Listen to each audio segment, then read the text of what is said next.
Hello students, सुश्री classes में आपका स्वागत है। आज हम क्लास 11 के व्यवसाय अध्ययन के सेकंड चैप्टर व्यावसायिक संगठन के स्वरूप के अंतर्गत अगले कुछ टॉपिक पढ़ेंगे। तो अगला टॉपिक है, यहाँ पर हम 3 टॉपिक के बारे में पढ़ेंगे।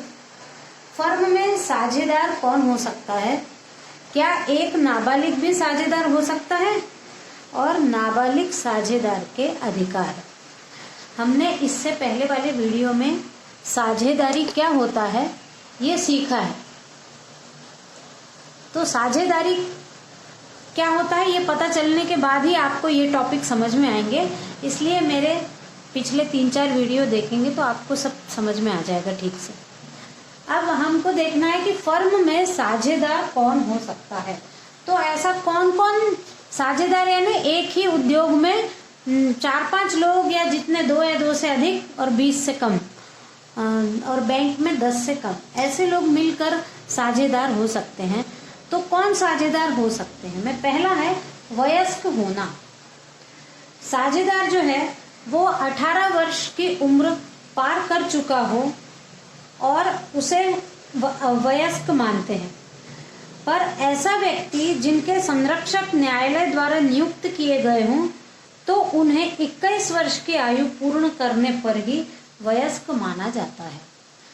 फर्म की दृष्टि से 21 वर्ष की आयु से ऊपर होना चाहिए साझेदार। फिर अगला है स्वस्थ मस्तिष्क होना।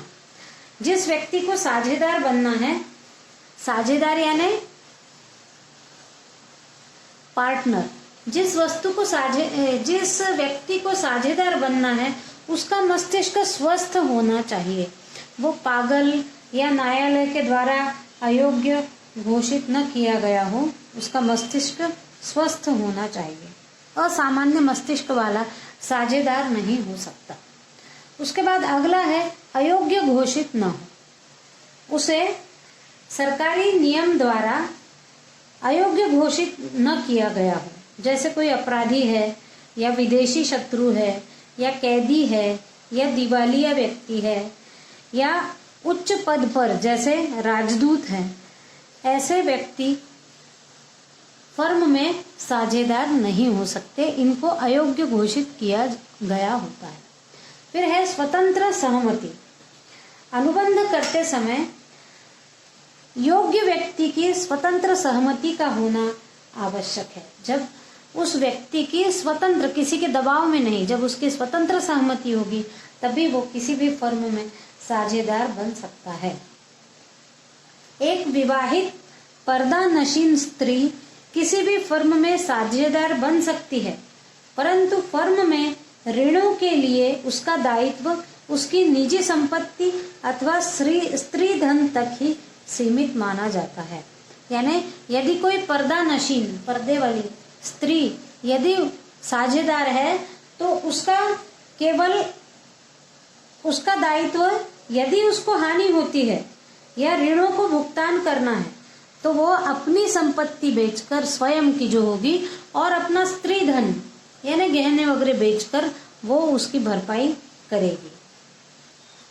फिर हम ये देखा हमने अभी फर्म में साझेदार कौन हो सकते हैं। अब हम अगला टॉपिक देखेंगे, क्या एक नाबालिग भी साझेदार हो सकता है। अब यहाँ पर नाबालिग क्या है ये जानना आवश्यक है। जब साझेदार 2 या 2 से अधिक व्यक्ति होते हैं तभी आपस में अनुबंध करके साझेदारी होती है। साझेदारी का जन्म अनुबंध से ही होता है। अनुबंध करने के लिए व्यक्ति का वयस्क होना जरूरी है। तो एक अवयस्क या नाबालिग फर्म का साझेदार नहीं हो सकता, क्योंकि जब साझेदारी होती है तो सब साझेदारों के बीच बैठकर कुछ अनुबंध होता है, कुछ बातचीत होती है, कुछ ठहराव होते हैं। तो एक नाबालिग जो है वो समझने योग्य नहीं होता है, इसलिए नाबालिग साझेदार नहीं हो सकता क्योंकि उसमें अनुबंध करने की योग्यता नहीं है। पर भारतीय साझेदारी अधिनियम धारा 30, भारतीय साझेदारी अधिनियम की धारा 30 में प्रावधान है कि सभी साझेदार यदि चाहें मिलकर सबकी सहमति हो तो एक नाबालिग साझेदार को वो साझेदार बना सकते हैं।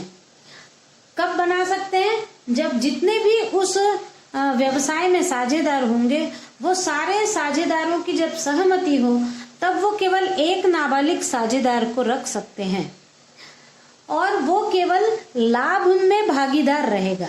जो नाबालिग साझेदार होगा वो केवल लाभ में साझेदार होगा, हानि में साझेदार नहीं होगा।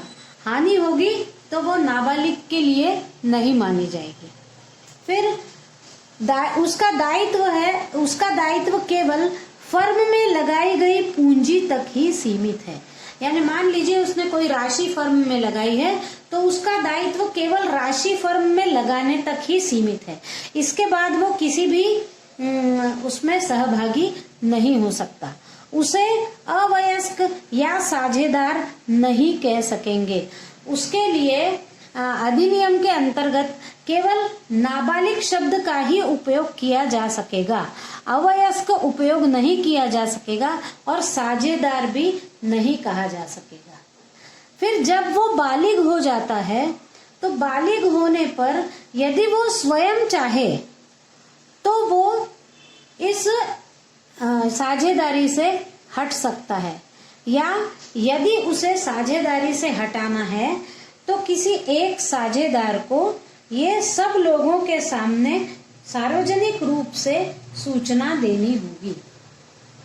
और जब वो बालिग हो जाएगा तब उसे साझेदार कहा जाएगा, उससे पहले उसको नाबालिग ही कहा जाएगा।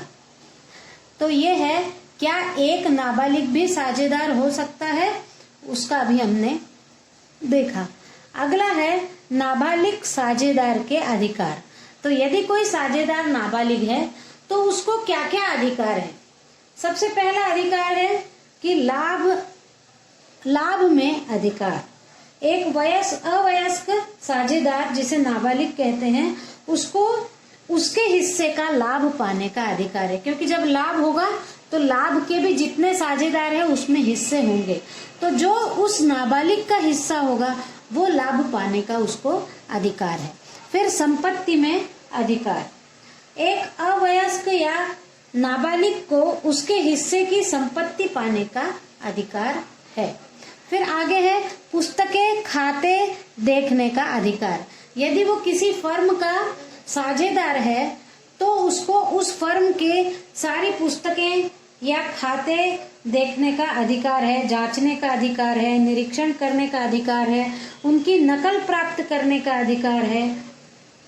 किंतु जो गोपनीय दस्तावेज हैं उन गोपनीय दस्तावेजों को देखने का उसका अधिकार नहीं। फिर है सामान्य साझेदार बनने का अधिकार। अवयस्क को वयस्क होने के बाद एक सामान्य साझेदार बनने का अधिकार प्राप्त है। वह अवयस्क की इच्छा पर निर्भर होता है कि वह सामान्य साझेदार बने या फर्म के संबंध विच्छेद कर ले। यदि वो सामान्य साझेदार बनना चाहता है स्वयं तो वो बालिग होने के बाद सामान्य साझेदार बना रह सकता है, लेकिन यदि उसकी इच्छा है कि मुझे अब साझेदारी में नहीं रहना है तो वह अपनी इच्छा से साझेदारी से अलग हो सकता है। फिर अगला है वाद प्रस्तुत करने का अधिकार। यानी फर्म से संबंध विच्छेद होने की स्थिति में अवयस्क अपने हिसाब के लिए वाद प्रस्तुत कर सकता है, यानी बहस कर सकता है, अपनी बात लोगों के सामने रख सकता है, प्रश्न पूछ सकता है, ये उसको अधिकार है। आज इस वीडियो में बस इतना ही। धन्यवाद।